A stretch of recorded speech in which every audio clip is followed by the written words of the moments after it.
प्रधानमंत्री नरेंद्र मोदी का जीवन काफी रोचक रहा है। कभी चाय बेचना, तो कभी हिमालय में सन्यासी का जीवन जीना, तो कभी देश सेवा में किसी भी हद तक चले जाना। दरअसल नरेंद्र मोदी देश के पहले प्रधानमंत्री हैं जिनका जन्म आज़ादी के बाद हुआ था। वही वह 2001 में गुजरात के मुख्यमंत्री बने। उसके बाद 2014 में भारत के प्रधानमंत्री बने।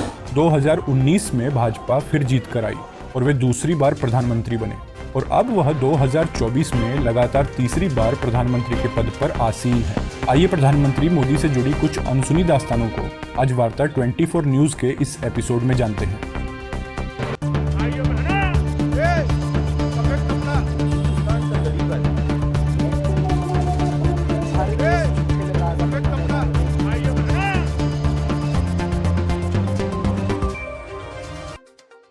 नरेंद्र मोदी की शुरुआती पढ़ाई वडनगर के बीएन हाई स्कूल से हुई थी। प्रधानमंत्री नरेंद्र मोदी को 9वीं, 10वीं और 11वीं में संस्कृत पढ़ाने वाले शिक्षक प्रहलाद पटेल ने एक इंटरव्यू में बताया, मैं नरेंद्र को नरिया कहकर बुलाता था। वह क्लास में सच बोलने से कभी नहीं डरते थे। शरारती तो थे, लेकिन सभी शिक्षकों का सम्मान भी करते थे। वहीं पर प्रधानमंत्री के बचपन के दोस्त जासूद भाई ने मीडिया को बताया था, बचपन में हम सारे दोस्त उन्हें एनडी कहकर बुलाते थे। जब वह मुख्यमंत्री बन गए तब भी हम लोगों की मुलाकात हुई। मैंने उन्हें एनडी कहकर बुलाया तो वह हंस पड़े। प्रधानमंत्री मोदी बड़े होकर सेना में भर्ती होना चाहते थे। नरेंद्र मोदी की आधिकारिक वेबसाइट के अनुसार वह बचपन में जामनगर स्थित सैनिक स्कूल में पढ़ाई करना चाहते थे, लेकिन पैसों के अभाव के चलते ऐसा नहीं हो सका।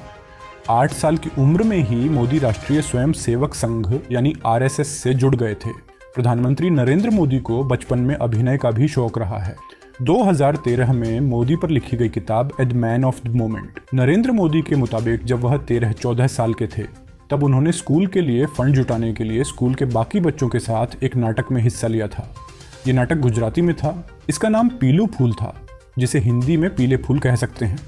स्कूल की पढ़ाई खत्म होते ही प्रधानमंत्री मोदी सन्यासी बनने के लिए घर से भाग गए थे। इसके बाद वह पश्चिम बंगाल के रामकृष्ण आश्रम सहित देश के कई जगहों पर गए। हिमालय में कई दिन तक साधु संतों के साथ रहे। तब उन्हें उनके गुरु ने कहा कि नरेंद्र राष्ट्र की सेवा बगैर संन्यास धारण किए भी की जा सकती है।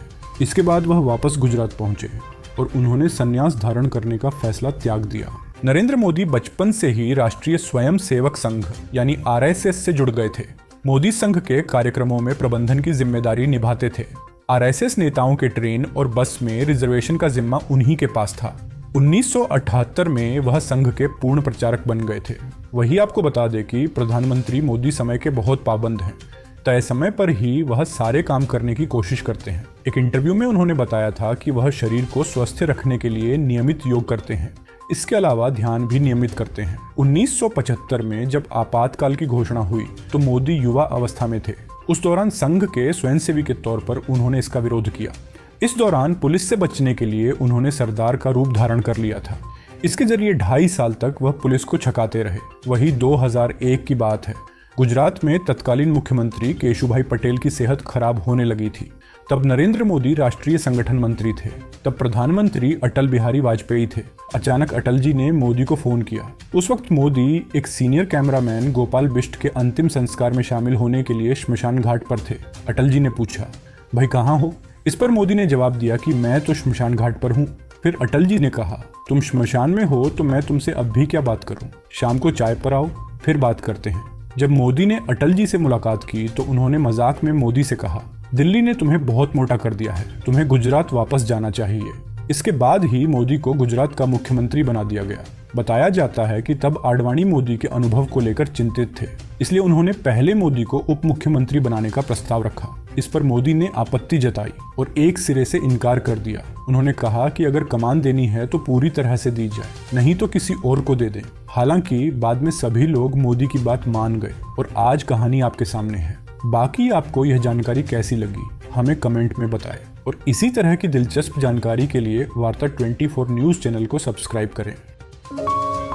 आप देख रहे हैं वार्ता 24।